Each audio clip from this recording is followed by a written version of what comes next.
Blast entertainment.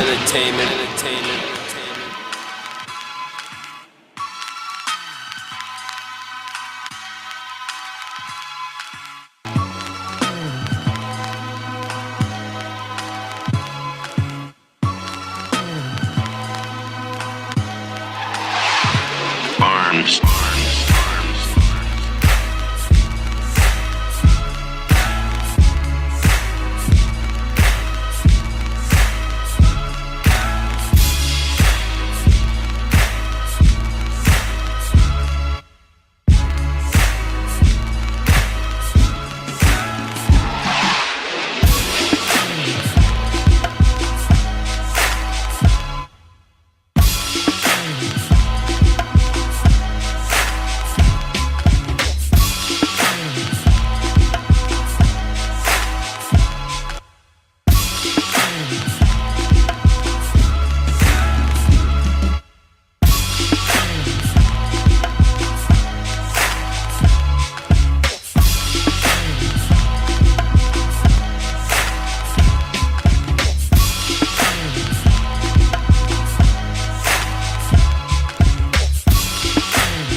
Blast entertainment.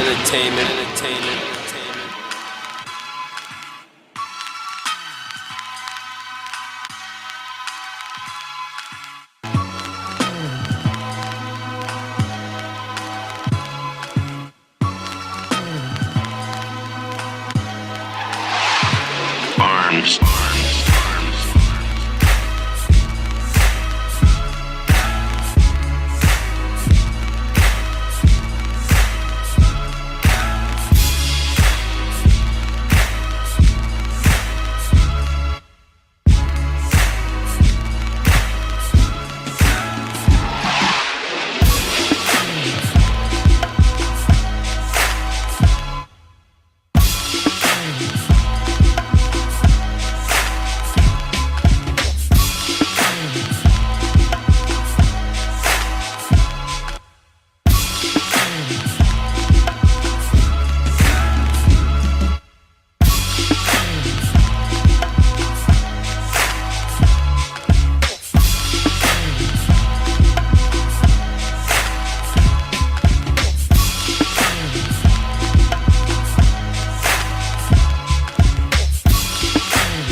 auntie Sept.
Let's do a sound check. Let's do a sound check. Who here? Let me know who's here. Woo, it feels like forever ago. I'm not gonna lie. You might not like today's show because I got a little bit of mixture of everything. I don't even know if I want to call it a show. I just want to call it a conversation. Who with me today? All I can say is OH. OH.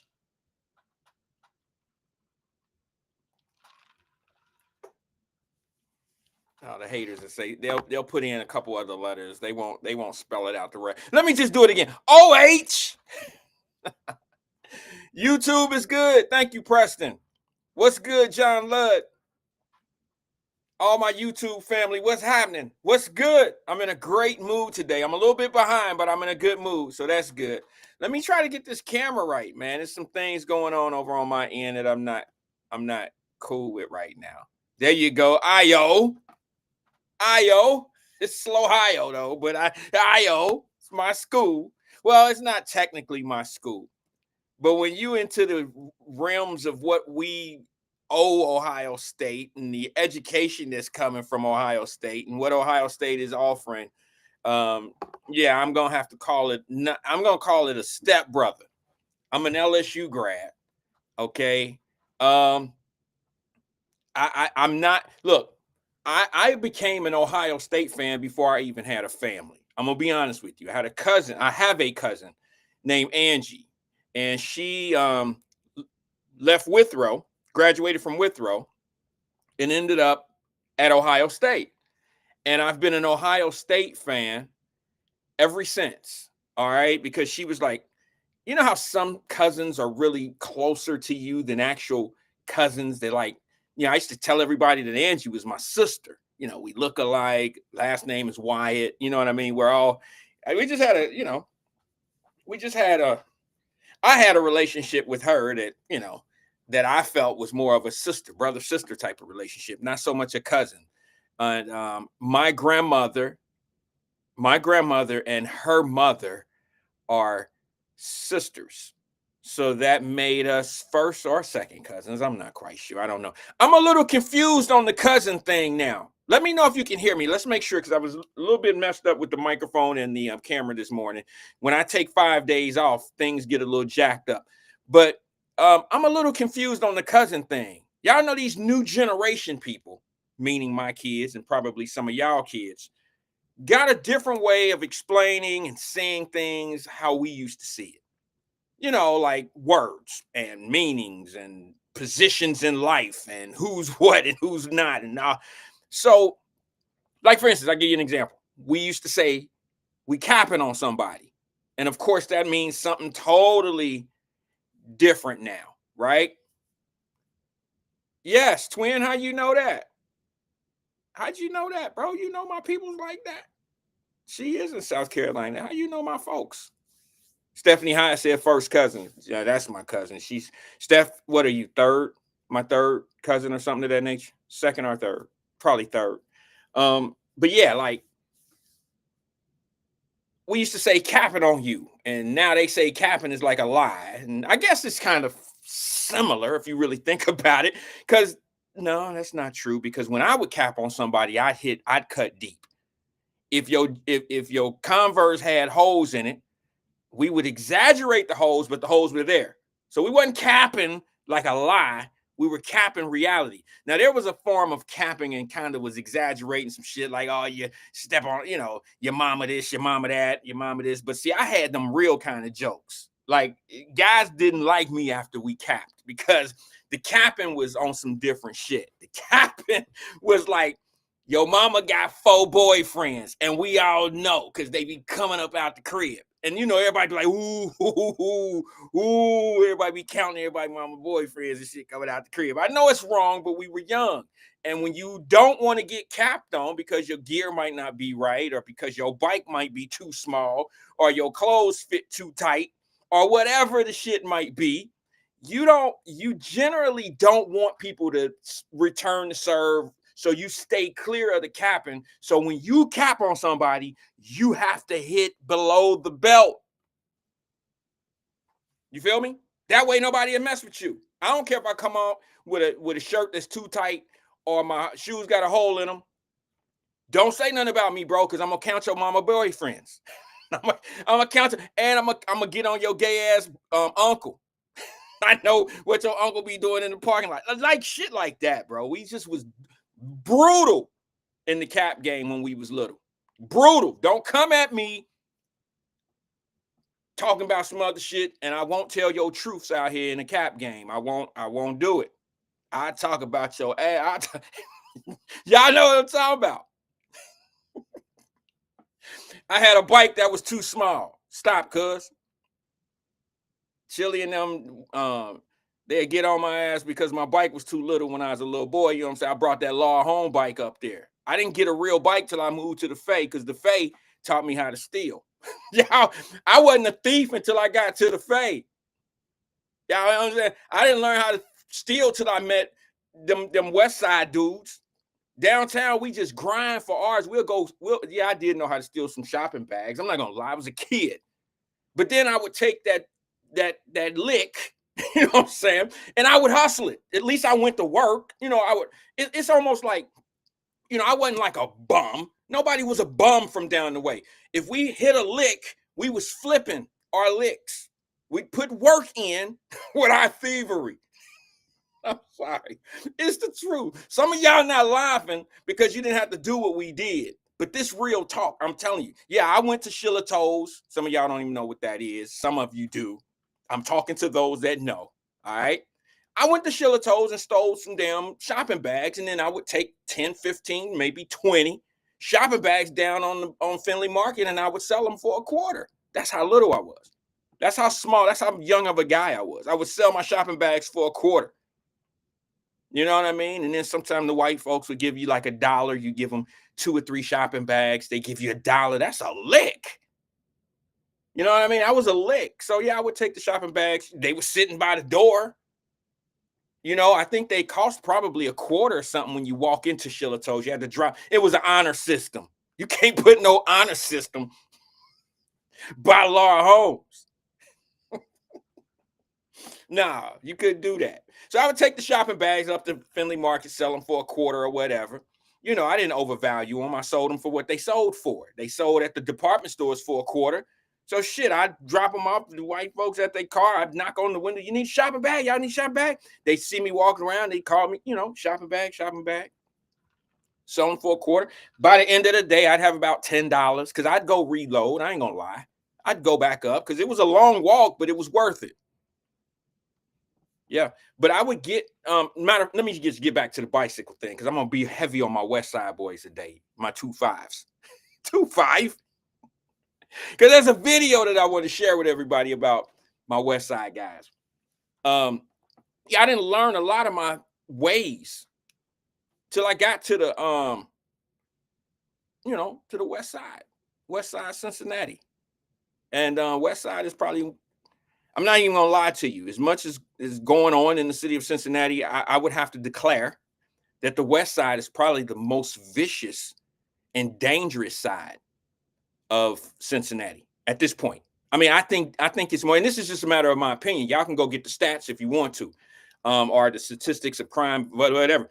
If that is what makes you feel well, then go ahead. But I'm just gonna tell you, you got a better shot walking and maneuvering around OTR because of the new development, the TQL Stadium and the FC Cincinnati, and all the things that are going on downtown with the attention that it's getting over the last few year or two. You have a better shot at walking around downtown than you do the west side of Cincinnati. You hear me? I'm talking about Harrison. I'm talking Baltimore, tip of Baltimore, even down the slopes of Baltimore Avenue. Yeah, you got a better shot, surviving downtown than you do some of the communities of Cincinnati.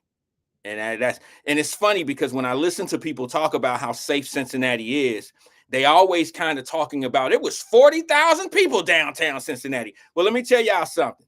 Generally, when there's 40,000 people somewhere, you probably are safe. Okay. And I don't know anybody that's going to be part of a 40,000 group and sit there and look at you in the face when you ask them, do you feel safe? They're going to say, hell no, I don't feel safe around these 40,000 people that I'm in this circle with. No, I'm absolutely scared out of my motherfucking mind. Do y'all hear some of the things that people say sometimes? I was listening to the radio as I was preparing to come in. I was driving home and I was listening to the radio, and you got a representative that calls in and he says shit like, I was interviewing people during the fireworks downtown. I don't think anybody would go downtown in the first place and be amongst 40 or 50,000 people if they didn't feel safe. Now, I'd like you to take that same interview, Mr. Representative, to the west side of Cincinnati or out to the T, Winton Terrace, or, somewhere up in Baltimore Avenue, and ask that same person that you asked if they feel safe amongst the 40,000 people downtown Cincinnati where the fireworks are going out and there's probably 100 police officers. I like you to ask them if they're safe when they go to the west side. Matter of fact, they probably don't even go on Harrison Avenue, probably never even been on Harrison Avenue, not in the last 10, 15 years. That would be my guess. So, I mean, it's just funny how sometimes people just say a lot of shit and it really doesn't. I'm sorry if it seems like I'm attacking. It's just sometimes people have to be honest and have a view of reality. Of course you're not going to find. Who would go downtown and be scared on firework night? Who would do that? They're not going to go. Go ask one of the 20 or 30,000 people that didn't even go down there. Go knock on their door and say, why are you out here in Richmond and in Hyde Park instead of going downtown watching the fireworks? Why aren't you down there? They might give you a different perspective of going downtown. I don't know. I'm just saying that would be more likely. You probably get the opposite of what you're looking for if you ask someone that's not amongst the 40,000 people. It only makes sense to me. Then he proceeds to talk about how he's seen somebody getting their ass kicked. I mean, how do you connect these dots and it makes sense to people? How does any of that make sense to you? He's talking about how the dudes are fighting and getting one of the dudes getting jumped and all this old shit, but it was all right down there. It was all cool. It was all gravy. It was good. It was great. Nobody was scared. You should have kept the dude getting jumped out of the freaking conversation. It totally contradicts what you were talking about. I don't know. That's just me. That just tells you that some people just say whatever they think. They don't think. They just say shit. I'm just being honest, man. I mean, it doesn't make any sense. I'm going to talk about the people of Chicago. If you really think about it, you have to be a moron to say that Chicago is safe when you can count 500 plus murders in 1 year. You have to be. Now, you got to understand, Fame Rothstein called the other day. Someone called me a contradictive person because I said that Chicago is cool, a good city. It's great. And I said that it was a good city. It has great entertainment, great restaurants. It's good for things of that nature. I never said it was the safest thing in the world. I never said that. However, I also feel that not all of Chicago is bad, just like I feel the same way about Cincinnati. I'll give you a perfect example for those that may live in the Cincinnati area so you can relate to what I'm talking about. I don't feel like I can go to OTR and eat dinner 10:30, 11 o'clock at night, end it, and then be able to walk to my car or walk somewhere, over by Liberty. Ain't gonna happen. I'm not gonna do that. But now I could do that in Matt Adams, which is right up the hill from downtown Cincinnati. I could do that in Hyde Park. I wouldn't feel that bad. It's just different. It's not that I feel more comfortable around certain people. I just feel comfortable in less of a crime-ridden area, right? That just makes sense. It's just common sense. So I feel like there's certain areas of every city that you probably wouldn't want to challenge at a certain point of time at night, okay?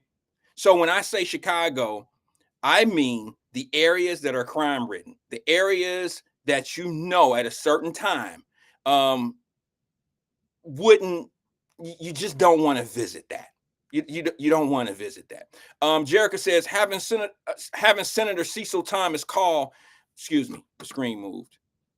Having Senator Cecil Thomas call in for an interview would be an interesting conversation. I don't know about that, Jay.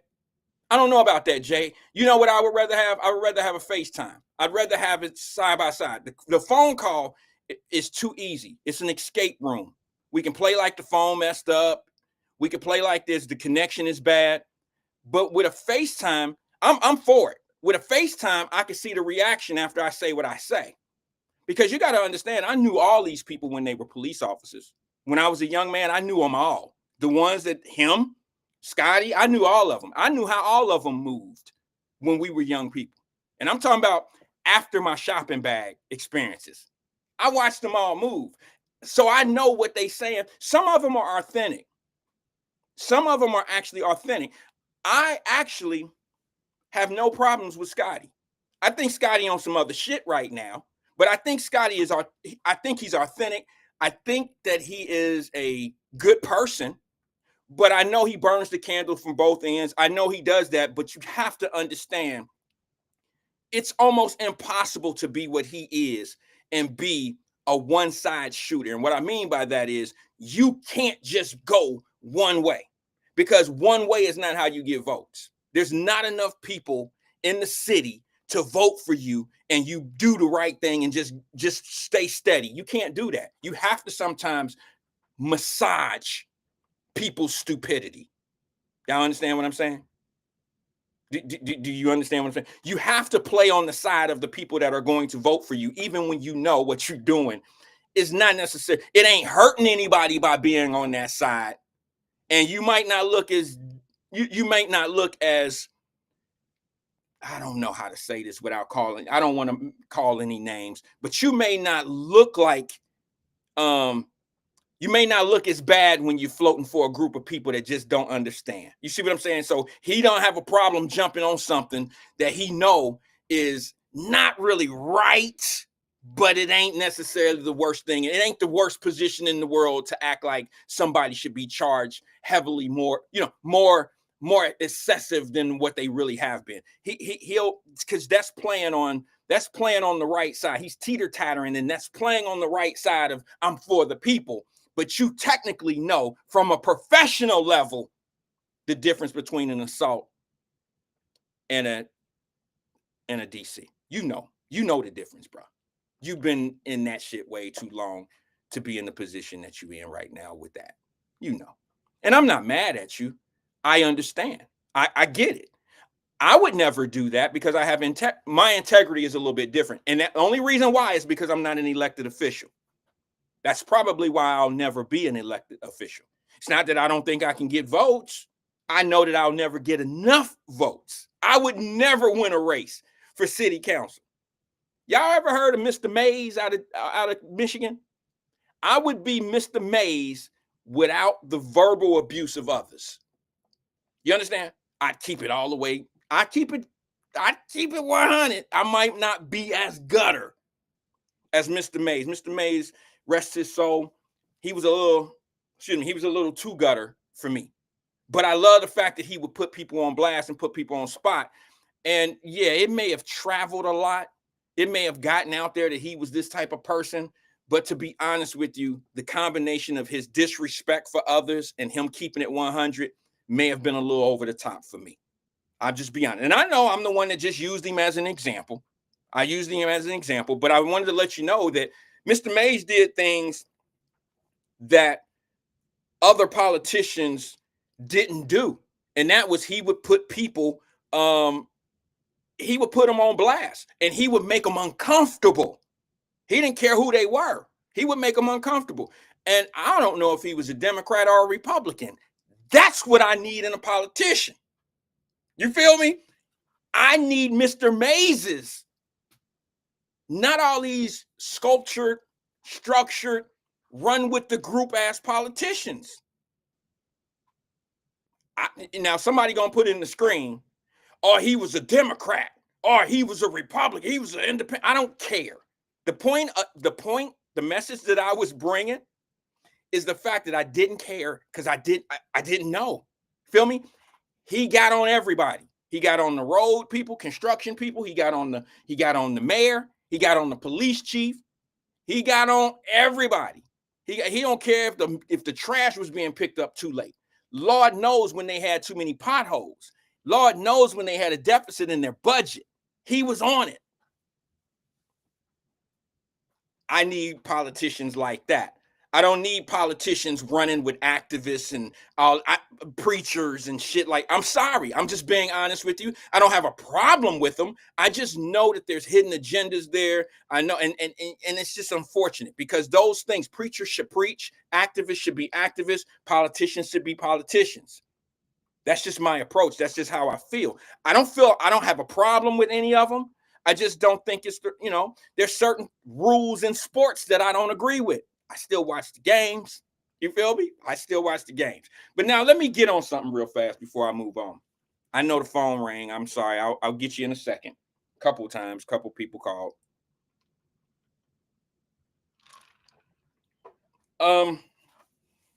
My Ohio State Buckeyes, I won't talk on it long. I just want y'all to know that we kicked butt this weekend. I was at the game, had a great time, spent time with my daughters. Both of my daughters, of course, one is an Ohio State grad. The other is now in med school at Ohio State. So I am technically an Ohio State Buckeye family at this point. Okay. And we had a great time. I've always told my kids that sports is business at this level. And I wanted them to understand, because when you see 108,000 people in a stadium and you see the parking lot is full, you see the concession stands are full, you see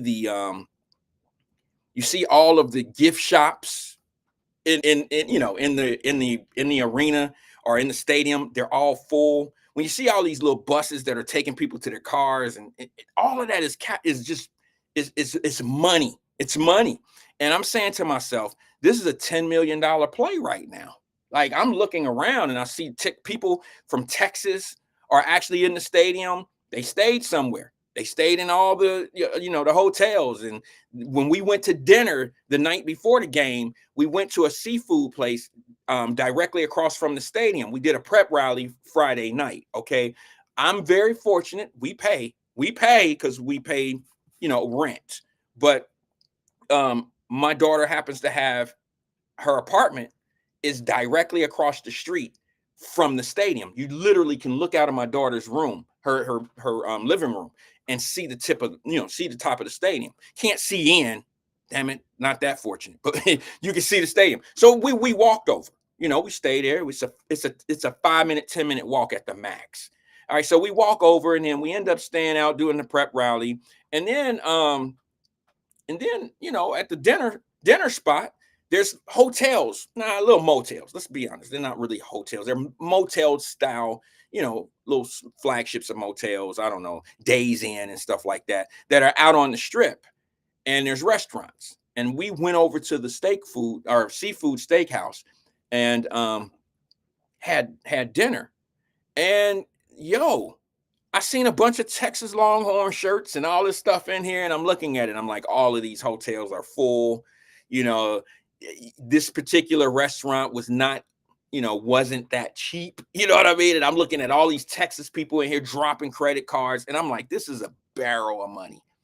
And I had to send a note. I know y'all don't care about this, but I had to send a text message to my family this morning. I sent everybody who's in class. I sent them a message this morning, and I texted them and I said, "Yo, Ohio State is going to play Grambling State." Now, I used to go watch Grambling all the time. I'm a Louisiana guy. I went to LSU, so we would have Battle of the Bands at the Superdome. It was called the Superdome then. I think it's Mercedes something now. But I used to always watch Grambling and Southern. That's the HBCU, classic game in New Orleans that we would watch every year. And they would have at halftime Battle of the Bands. It's the best, Battle of the Bands is something that everybody should experience. All right. I don't care what school you went to. Battle of the Bands is something special.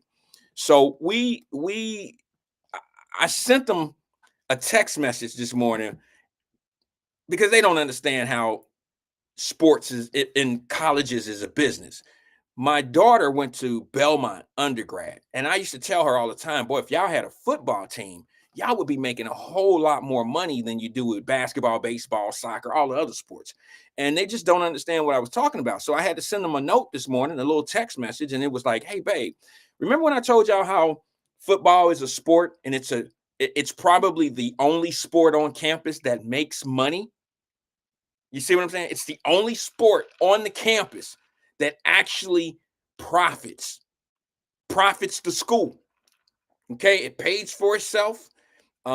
It pretty much is it gives you national coverage of your school, and it's somewhat of an enrollment perk.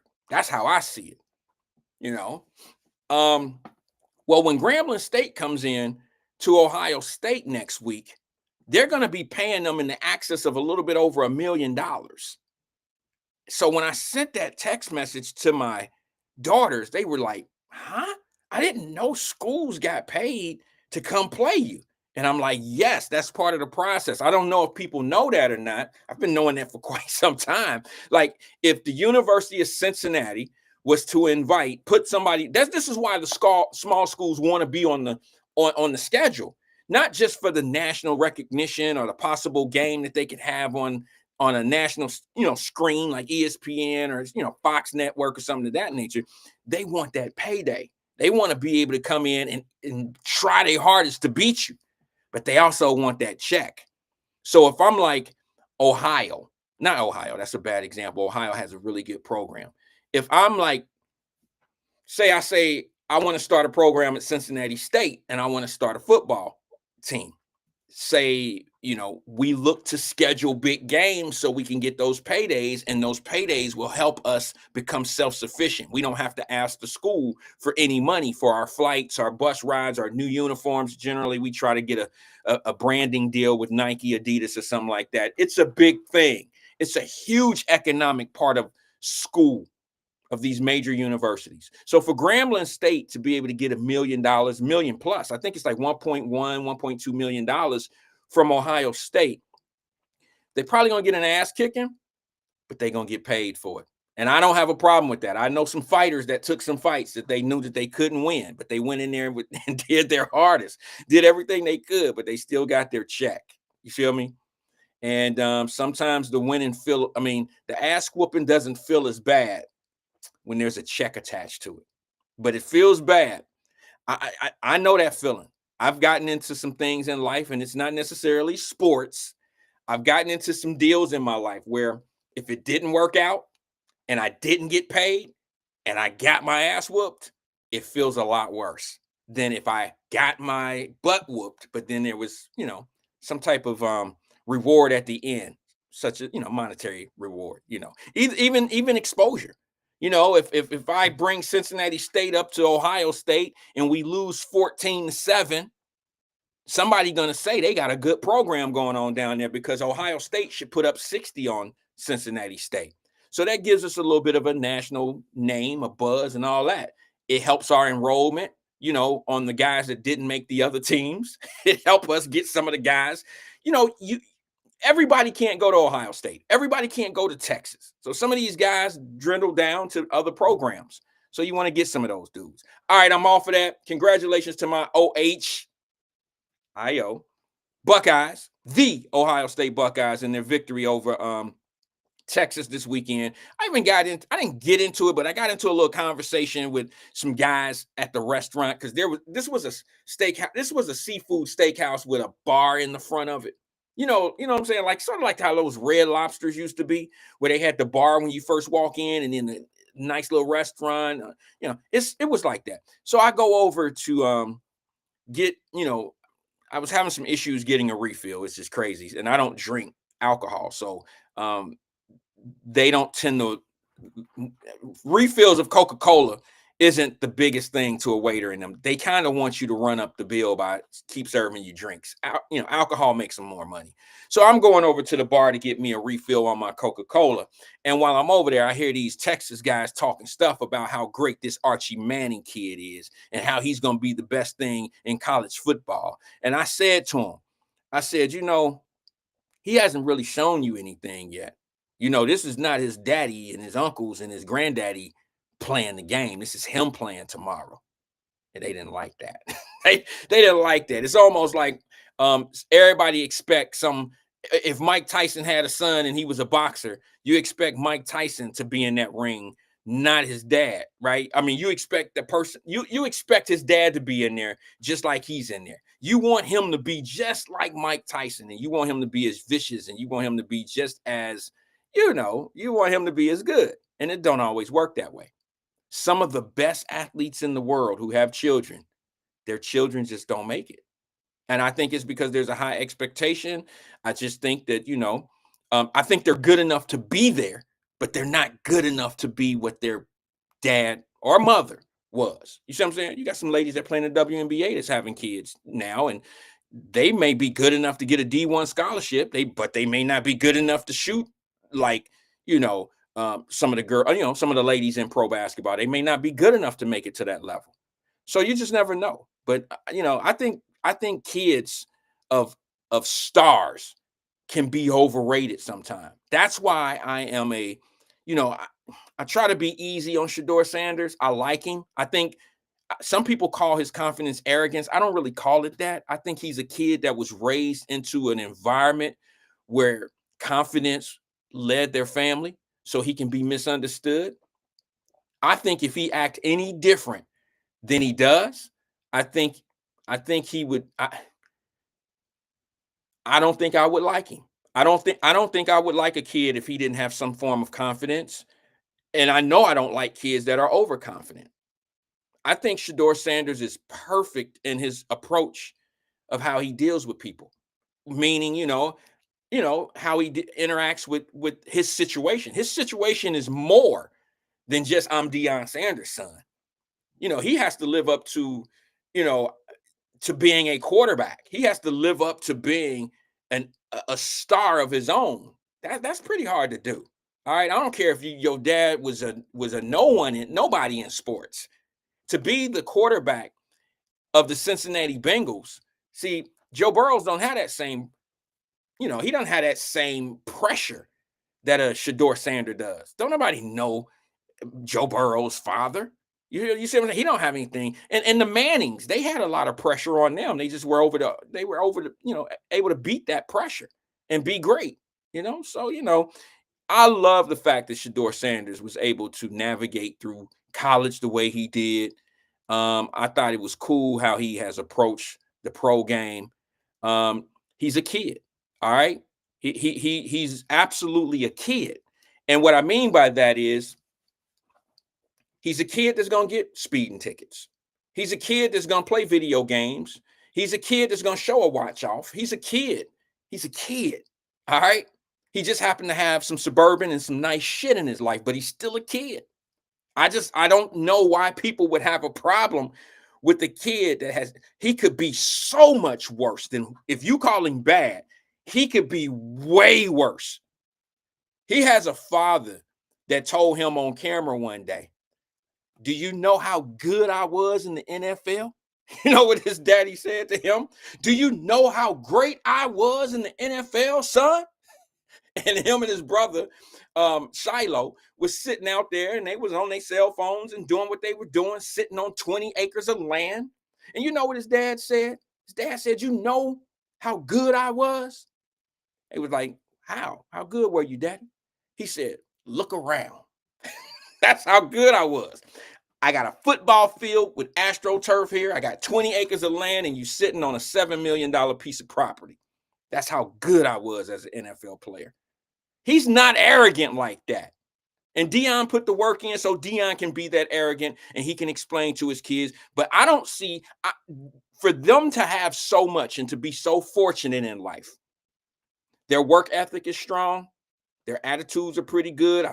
They're not out here fussing and cussing people out, and they're just well-parented kids. I'm just being honest with you. I know that, Dion's done one thing with them and their moms did another thing with them, but I think that the sports is what kept them balanced, because sports will humble you, okay? You can think you cool until somebody hits your ass, or you lose a game, or you win a game big and then next week you struggling. I believe sports is something that a lot of people need in life. And it may not just be sports. That's just, my mind goes to sports because the on and off, it's just not, sports is not consistent, no matter how good you are. To win all the time is the worst thing that can happen to you in sports. I played on a team in Oklahoma. Okay. This is a short one and I promise I'm going to go. I played on a team in Oklahoma. I played for Eisenhower High School. Okay. And we played 25 games in a baseball season. Played shortstop, never pitched. I think I threw my arm out playing Little League in Cincinnati. I don't know, but I didn't pitch. I played shortstop, played every game. I was a leadoff hitter. Now, we won 25 games in the season, never lost. Had a couple close games. Not everything was easy, but we pulled them out. We won 25 games and went to state and lost. Number 26. And what happened is, when we got to state, some adversity hit us, something that had not hit us during the season. The umpires was a little bit different. We were playing out of town in another area that, people they knew of our team, but we didn't have any popularity. They didn't care who our coach was. This is a team that I had two. It was three of us, but two of us actually went off to the Major League Baseball. Butch Husky and Ron Harris. Those guys played in the Major League Baseball, and we were the best three guys on the team. Don't ask me why I didn't go. My moving and a lot of things happened in my life, but we were that team. So, but we faced some adversities. 25 straight wins. We practiced day and night, weekends, during the week. I mean, we were just a solid team. Got to the state championship game and lost. Our pitcher was rattled. We were committing errors. I struck out. I can remember it as if it was yesterday, and that was, damn it, 30-something years ago. But I know where I went wrong, and I thought about it later, but I wasn't able to adjust in that game. None of us were able to adjust in that game because we hadn't faced adversity during that season. So I do believe that losing is part of how we succeed in life. You got to lose sometime in order to win, the overall, situation, whatever you're doing in life. Anybody that's just winning every day, it's almost like a spoiled kid. We didn't have those conversations over here. Like, I had a friend of mine who was spoiled since he was a little boy, and he was a little bully and this and this and that. And then his mom unexpectedly died when he was in high school. She left him a lot of money. And before we even made it out, probably a year or two out after high school, I was already gone. But I was getting little things said to me over the phone when I was checking back in at Cincinnati. And they were like, man, your boy Tony, man, shit bad for him, because he had spent the money. He didn't understand. In high school, he had a little Samurai Suzuki with a phone in it. You don't work, bro. You riding around on you went to Withrow and pulled up. You went to Walnut. You would go to Withrow. You would go to Woodward. You would pull up after school at all these places with your Samurai Suzuki and your phone in it. And we all feeling stupid as hell because we got book bags and got books in our, I'm feeling dumb as hell. Like, man, this thing hustling or what he doing? And come to find out, his mother died. She didn't leave him anything but money. but he didn't know how to work the money. He didn't have, she did everything for him, and no, she was not around to help him navigate through how to do the money right. So, yeah, you just got to be careful. I believe losing is part of the process of winning. So we all know that. I'm not saying anything. That's probably not even for half of the people here. So congratulations, Ohio State. We'll see you next week. Grambling State is coming in, and all I'm going to be thinking about is that little check they getting, because they're going to get their ass kicked. Ohio State is pretty much as close to an NFL team as any college team at this point. They look that good. Let's see here. Oh, over the weekend, I was able to see one of my favorite tennis players, Venus Williams, came back to play doubles. Did y'all see that? Did anybody see that? I love Venus. Let me tell you why I love Venus. I love Venus and Serena. Now, Serena kind of made me bad a little bit at the halftime football game on some other shit. It's just some things that she do and said at that time I wasn't a fan of. But I still love her. I just never agree with everything anybody's doing. However, Venus came back this weekend and she played in a tournament and she was in doubles. And let me see if I got that picture. I think I burned that picture. Yeah, here it is right here. This is Venus over the weekend. This young lady that she's playing with is my daughter's age. She's 22 years old. Well, she's in between my two daughters. My one daughter's 24, my other is 20. So she's 22 years old and she was playing doubles. Don't she look like Venus look like that girl auntie? And the outfit does too. I'm sorry, Venus, but no, not that fit. That shit look crazy. Now, you didn't put on some doozies, but this one right here is the doozy of them all. The hell? You're not at the Grammy and them picnic. This is not the family reunion and you wearing some fly shit. This is not that. This is the U.S. Open, Venus. Stop. All right, but you're still my girl, but I had to say that because we all was tripping on this one. But the fact that they won and they're going to the semifinals is more important. Damn what she got on. Damn what she has on. But now let me tell you the little shade that I was getting from this conversation, and I didn't like it. I didn't like the shade that they was giving my girl Venus. I don't think the shade was on purpose. Okay, I just, they told the interviewer came to Venus and said something like, how does it feel to be playing with someone that's 22 years old? She said, it feels good. I'm out here doing what I need to do to get back at it and blah, blah, blah. Then they get a microphone to the young girl and she says, well, how does it feel to be able to play with someone like Venus who's been playing for decades? And I'm like, damn, that was a lightweight shot. The way she said it. So Venus I could tell Venus wasn't really too cool with how it was, brought across. But she's still a professional, and that's what I love about her. So the young girl says something like, yeah, I remember watching Venus when I was a little bitty girl, and it feels good to be able to play with Venus Williams. And the little young girl was like, she said all the right things, but she did shoot a little shade as well, but she didn't know it was shade. She said something, I guess it's the way she said how she's been watching Venus over the years. I don't know. It rubbed me the wrong way. Well, when Venus got the microphone, they said something, and Venus was like, no, the person who was asking the questions, she said something to Venus about, you've been out here for decades, and do you feel like the game has passed you by? And I'm like, they just won. Why are you adding negativity to what this lady has just accomplished with a 22-year-old kid? And it kind of rubbed me the wrong way. But what was great about it is once they gave Venus the microphone, Venus lit it up. Charismatic, super spark. I mean, she's just polished. Okay.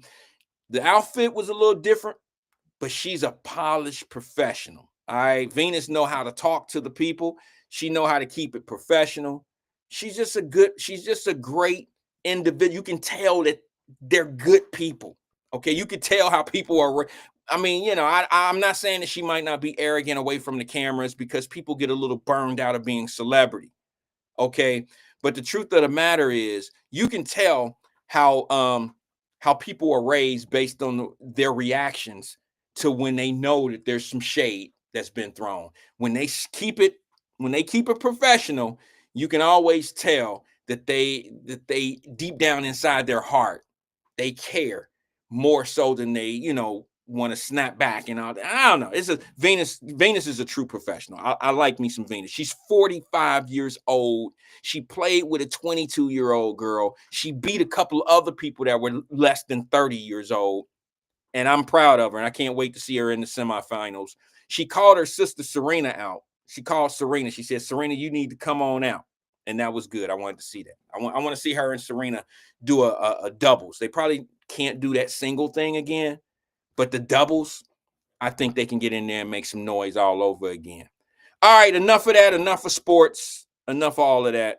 I don't want to lose everybody. People probably think I'm going to talk about sports all day. I'm noticing on Facebook, people ain't feeling it. So maybe they're talking about some other stuff somewhere else. I don't know. Don't matter.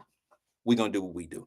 Let me check that Ohio State off my list. Let me check that Venus off my list. And remember last week, had this conversation.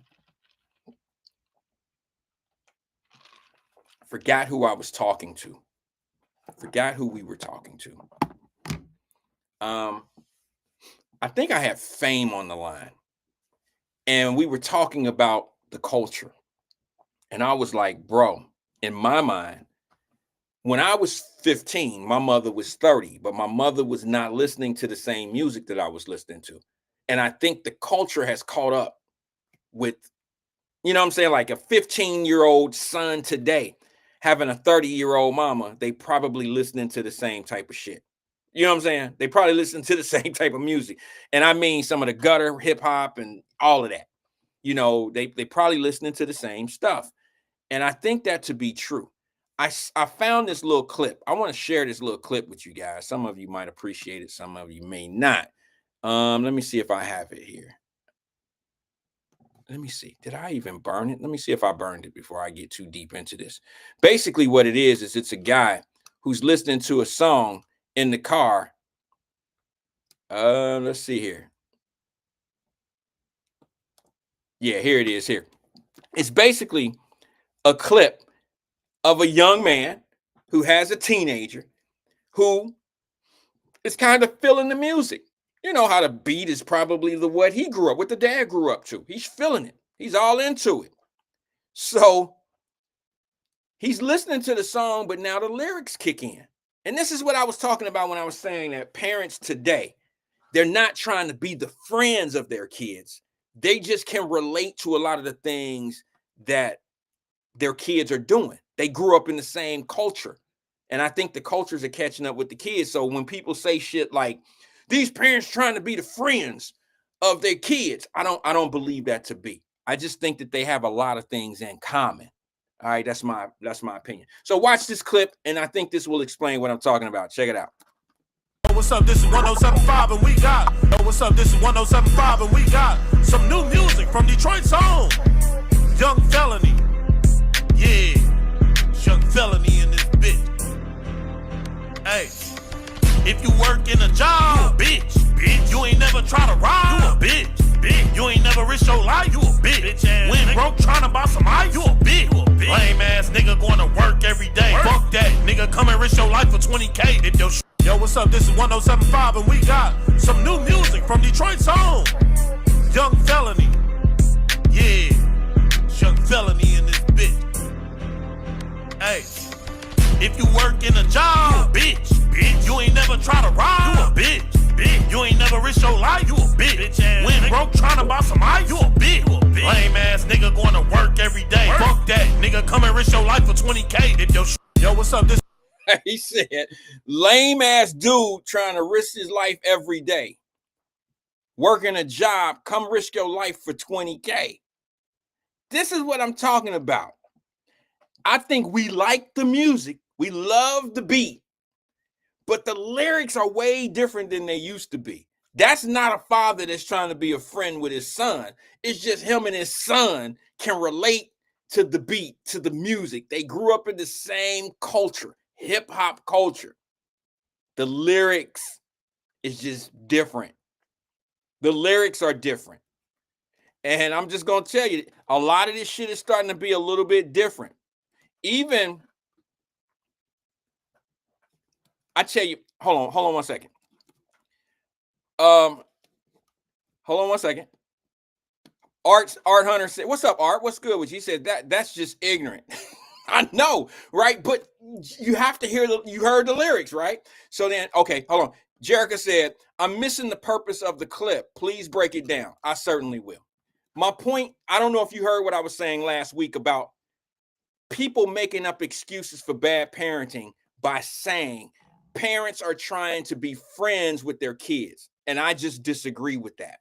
I disagree that parents are trying to be more friends with their kids than they are parenting their kids. I think that parents that do have bad parenting skills, that's just how they know how to parent.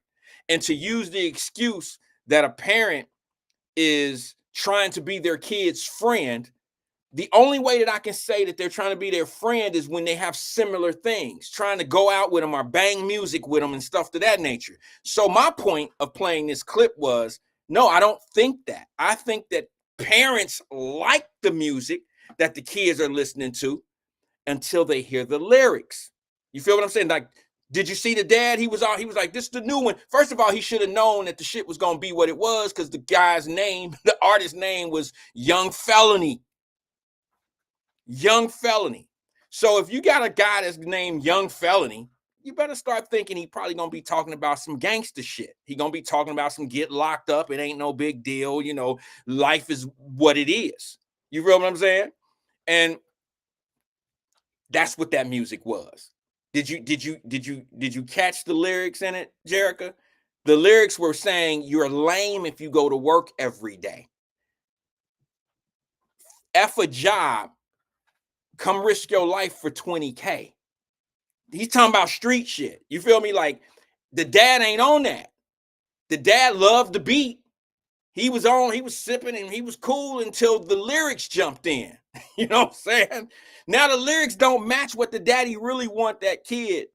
You know, that's not what the daddy want his kid to be around. However, sometimes we get lost in the lyrics as well. My kids trip out on me. Y'all gonna trip on this because I listen to some of the music that they listen to today. But see, I listen to the instrumentals, and that make me lame as hell to them, because I don't want to hear I don't want to hear, you know, the shit that Sexy Red and them are talking about. I don't want to hear it. But I gotta admit, the production is dope. The lyrics trash, but some of the beats, just like Young Felony, Art, his beat was dope. But there's no way in hell I would listen to lyrics or a song or support a song that's telling kids, forget about school, forget about that, and forget about this, and forget about that. Get out on these streets and risk your life for 20K. Now, earlier in the show, I was talking about West Side. This, y'all don't think I'm shifting, but I'm really not. This is very relevant to what I just played. I was talking about the West Side of Cincinnati, 2-5, and that Harrison Avenue is probably one of the worst streets or worst areas in the city of Cincinnati. Okay, when it comes down to shooting and, you know, a lot of that shit, right? I found a clip, and what's odd is because that same dad that was just in that car who was listening to Young Felony, I found another group of guys that used to be street dudes. They still are street dudes. They can't even get through to the young generation, to the new generation of street dudes.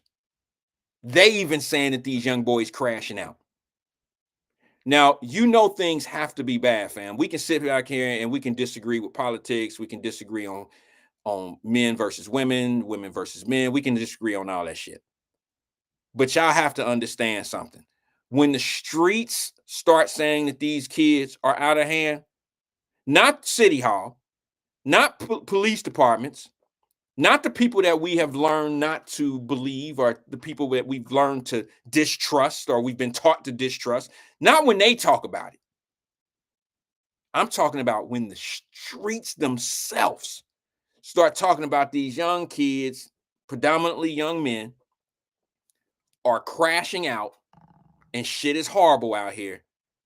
And they're telling these young boys. Now, keep in mind, fam, y'all gonna think I'm on some bullshit, but I'm gonna show it.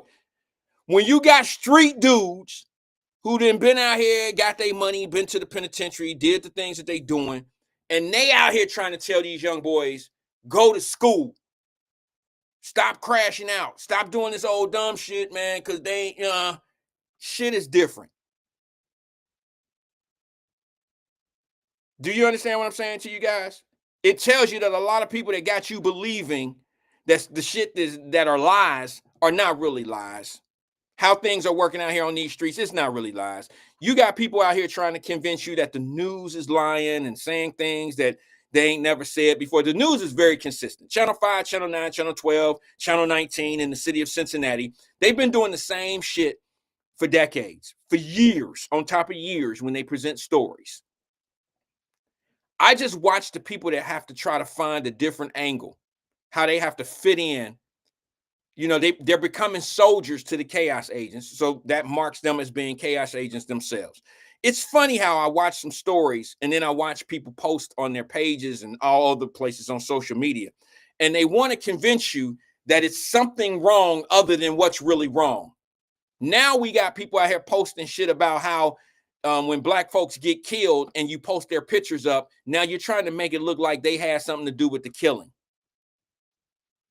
When in fact, the story was simply, y'all seen the 3 Africans, I think 2 of them were Africans. I'm not quite sure of the other young man.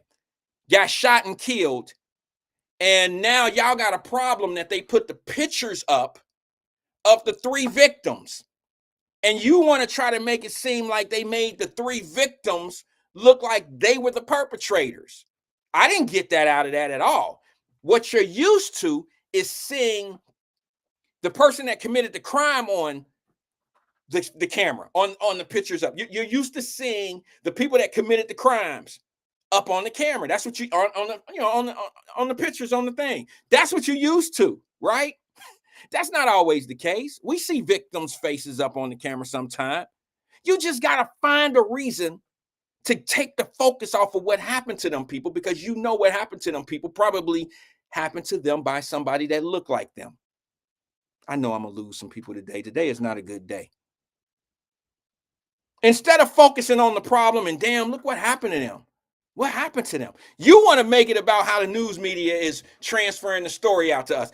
The news media, forget what they just showed you. Listen to what they just said. They just said 3 victims, 3 young, they didn't say 3 young black victims. They said 2 of them were pharmacy techs, the 2 sisters from Africa.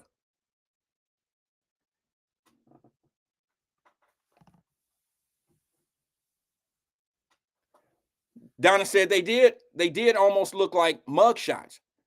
Those were not mugshots. Those were not mugshots. You know what they look like? Because these were Africans. These were people that probably didn't have much social life here, because when Africans come here, they don't hang out at the clubs like we do. You're not going to find that they don't have themselves. They don't have them type of Facebook pages like what we have at the club and dropping it like it's hot and all that old shit. You know what those pictures look like to me, Donna? They look like school ID pictures, or they look like some type of picture that was taken at school or on a work ID or something. I know what a mug shot looked like, and it don't have those type of backgrounds. But what happens is when people say it, now it kind of makes it believable if that's what's going on with them. They clearly said in the story, regardless, unless you had your TV turned all the way down, and now you're just seeing 3 pictures up on the screen, and you're just thinking to yourself, what them 3 motherfuckers then did. That's your cynical way of seeing things. Feel what I'm saying to you? That's what they want. That's what the chaos agents want you to believe, because they don't want you focused on what actually happened to them people. They want you to be thinking that the news media doing them wrong. Why? No, these kids got shot and killed, and somebody shot or tried to kill themselves. That's the story. Stick to the story. Don't make it about some other shit. Maybe there's something in that story that can be discovered. Maybe that same guy who shot them shot some other people. Focus on the real issue. But I know why some of those folks did what they did. I know exactly why they did it. I know why they wanted to shift the focus. I know why they wanted to make it about because that's what they do. That's what they do. They want to try to make it sound like everybody against what's really going on, or no, everybody against them. And it's not, we're not focused on what's really going on. We focused on y'all. We focused on you individually. We focused on your group. Follow the money. That's all I'm going to tell y'all. Follow the effing money, and you'll see who really about that life. You'll see who really about saving us. I promise you. I'm going to play this clip right here. I veered off a little bit. I'm going to play this clip right here, and then I'm going to get into Chicago. And I don't know where Fame Rothstein is. I don't have any problem shifting my conversation to what that shit that Fame Rothstein was talking about how this culture, we can blame the women of our culture for the culture that we have today. I'm waiting for that conversation. I'm just waiting for him to either call, write, fax, text message, email, do some shit. Let us know where you at and where you at, Fame, because I've been waiting for this one. I've been waiting. Watch this clip right here this is Cincinnati. This is not no made up AI. This is not no bullshit. These are real Cincinnati dudes from Harrison Avenue. Now, keep in mind, this is a street I used to walk when I was in the Faye. You know, it ain't on the Faye, but it's West Side. I had a little girlfriend that lived at the top of Harrison. You know, right over there down a little bit down the street from the Roses. And Harrison ain't nothing to play with, y'all. But I want y'all to listen to what these young men. Now, I'm going to give them the decency of calling them young men. And the reason why I'm doing that is because at least they're saying something now that has a lot of value. They're talking to the young boys. Now, them young crash out boys ain't around them. But listen to what the streets are telling our young generation right now. Check it out. So I remember you say you was locked up since you was 16. So I remember you say you was locked up since you was 16, 15. I got locked up for, you feel me? And you just got out. Yeah. How old are you now? 3 years. How old are you now? I'm 30. So like, why did you get arrested, and what is one thing you can share to the youth? Man, for real, I got locked up out here making the wrong decisions, you feel me? Messing with the wrong people, making bad decisions, you feel me? You know how it be when you're growing up in the urban community. You trying to find your way out here, you feel me? And you chasing up under your older homies, not really knowing no better, you feel me? Being misled. Being misled. You know how Some niggas be getting misled by, some niggas be getting raised by rats. Yeah, we ain't doing that. That's what it is. Bro. Ain't no misleading over here. A lot of niggas be raised by, you feel me? All right, what's one thing you can like say to the youth? There be some weird shit going on. That's why niggas just gotta one thing you can say to the do youth. them. Listen, man. Do them, man. The streets is not the streets no more. This shit, And YouTube is not the streets. So It's YouTube. Listen, go to school, get jobs. All this shit is dead. Do something with your. Pause for 1 second, if I may. I just want to go on the record of saying this. I want to thank those young men who saying what they saying right here. And this is the realest shit that I've done on Wyatt Live, I'll be honest with you, in a long time. Ain't a sucker out there. All right, this is for my people that know what we know. These ain't no bitch ass dudes. These really block boys. These dudes is really out there, you know, living a certain type of life and out here and all that shit. You feel me? That's who these guys are. So it's bigger them to be able to say some of the things that I say some of us need to be talking to these kids about. I ain't gonna lie to you. Them kids ain't listening to me. And I don't even think they really listening to them. But these are dudes that's been locked up since they was 14, 15, juvies, and adults. And look at what they telling the kids. Because we already know it's usually somebody out here dealing with somebody that's older. It's the old dudes that be putting these kids in position to be able to do this crash out shit. Let them finish cooking. Niggas just gotta one thing you can say to the do youth. them. Listen, man. Do them, man. The streets is not the streets no more. This shit, And YouTube is not the streets. So It's YouTube. Listen, go to school, get jobs. All this shit is dead. Do something with yourself, Yeah, like man. the youth is Fuck this cool. shit. Like the crashing out shit is not Played out it, for man. real. Go to school. Stay your man. ass out the street for you get your head cracked. Yeah, like cause Simple. the thing about youth, Life from prison the thing about the youth these days, everybody want to crash out, spin, do all that, and a lot of y'all mamas don't even got money to bury y'all, man. Go to school, go get a job. This shit ain't what it used to be. It's embarrassing to have a fish fry, man. I'm just being honest, man. Y'all out here doing shit. You little niggas out here doing You shit. gotta know what come with it. And your mama ain't even got no money to bury you, bro. Be You gotta smart. go to be smart. Whatever you do, be smart, man. I ain't gonna tell you what to do. Whatever you do, be smart. Use your head. Don't lose it, man. Sorry, man. Sorry. We got.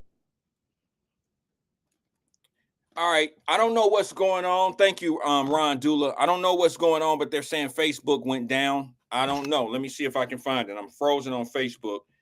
I may have to go out and come back in. I hope I didn't get dinged or something. Let me just see. I'm not seeing anything on my page saying that I've been dinged. Is Facebook down itself? I don't think so. Let me see if I can pull this up.